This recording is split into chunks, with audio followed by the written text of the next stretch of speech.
Hi, welcome back. Today I would like to tell you more about the piece that I just uploaded on YouTube. It's called Wogen eins ums andere, and this translates to waves or surges one after the other.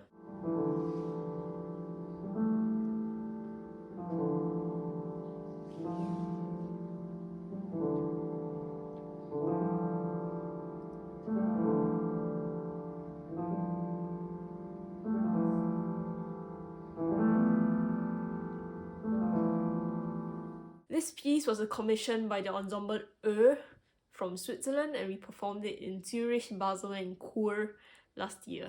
So this piece was the first time that I had the opportunity to create something for both music and dance. And it was really interesting to observe the process as I was doing it. It was like a super quick ping pong game in my head between the music and the dance. So whenever I sensed something, I had to ask myself, is this part of the music or is this movement which I sense part of the dance?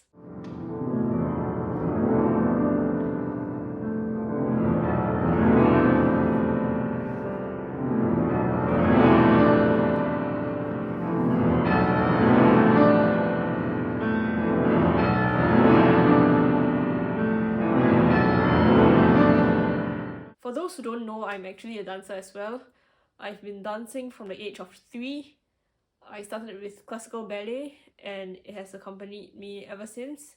As I was older, I took part in Singapore Dance Theatre's Scholars Program, and later on I also tried other things like contemporary dance and gaga. So dance has always been there for me. In fact, it was there before music because I only started learning the piano with 6. And I think that my way to music was also through dance. And dance has taught me so much about myself and so much about music as well.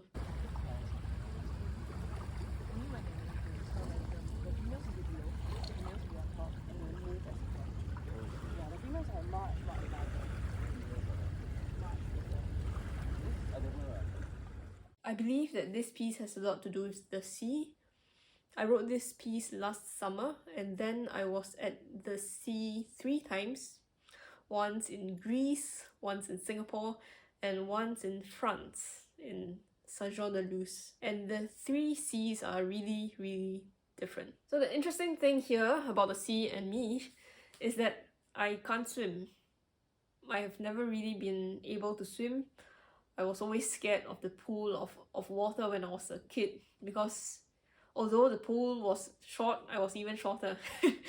So I never learned how to swim, and I never swam in the sea in my life, although I grew up in Singapore, which is an island. But something changed this past summer with the sea. For the first time, I allowed myself to touch the sea. I was touching the water, feeling the salt on my skin, touching the sand. I met little crabs and sea cucumbers and other creatures. But more importantly, I believe I allowed the sea to touch me.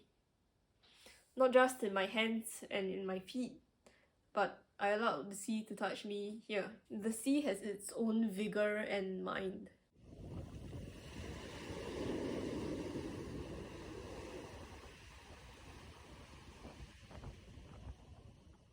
So this piece isn't just about the waves at sea, but I think it has a lot to do also with the waves in our subconscious mind. And they are really similar, I think. The waves, they rise and they fall, and sometimes they are raging and sometimes it's peaceful. And this state of flux is constant. If you can relax, you float effortlessly on the surface, even despite the waves.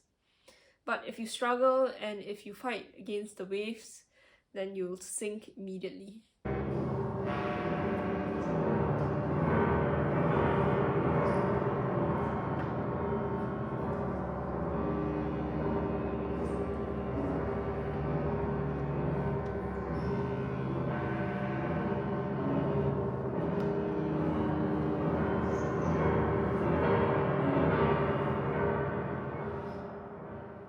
It was rewarding to finally create a piece for music and dance, which is something that I had wanted to do for a long time but I hadn't. I don't think it's so common that a piece for both music and dance is born at the same time. Often when I watch pieces for music and dance, or dance pieces let's say, I have a feeling that the music and dance are stuck in an unhappy marriage. neither art form is really 100% satisfied with how things are, which is no surprise after all. If the music and dance have different intentions, they want different things, if they need different amount of time. Whenever I compose, I actually ask myself, how is the music moving? And I think that this has a lot to do with my background as a dancer. When I feel something as music, it's actually, I think it starts from a movement or a lack of movement, but something to do with the body. And I really cherished the opportunity that I had to dance to my own music.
So with that, I can't wait to explore this world further.